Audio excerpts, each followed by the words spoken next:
সকল ব্যথার বোঝা বইতে পারে, সব জ্বালা যাতনাও সইতে পারে।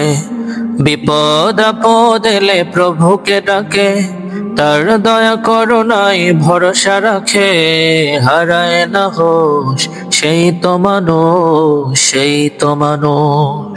আসসালামু আলাইকুম ওয়া রাহমাতুল্লাহি ওয়া বারাকাতুহু। আমাদের প্রায় সকল মানুষের কমন একটা সমস্যা যে আমি মানুষের সাথে মিশতে পারি না, মানুষ আমাকে পাত্তা দেয় না, মানুষ আমাকে গুরুত্ব দেয় না।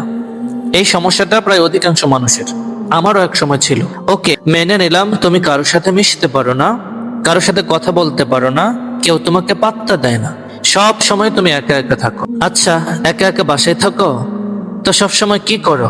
বই পড়ো, পড়াশোনা করো, নতুন কিছু করো, কোনো কিছু শিখছো, নাকি কোনো কোর্স করো, কোনো স্কিল ডেভেলপ করো? আসলে মানুষের সাথে মিশতে না পারা কোনো সমস্যা না, বরং সমস্যা হলো কোনো কিছু না করে বাসায় চুপচাপ বসে বসে সময় নষ্ট করা, অযথা সময় নষ্ট করা। অজুহাত দেখিয়ে বসে বসে সময় নষ্ট না করে সময়টাকে কাজে লাগাও, তাহলেই দেখবে একদিন এই মিশতে না পারা মানুষটাই সফলতা বয়ে আনবে, সফল হয়ে যাবে জীবনে। সেই দিন তোমার সফলতা দেখে সবাই তোমাকে পাত্তা দিবে, সবাই তোমাকে ভালোবাসবে, সবাই তোমাকে গুরুত্ব দিবে।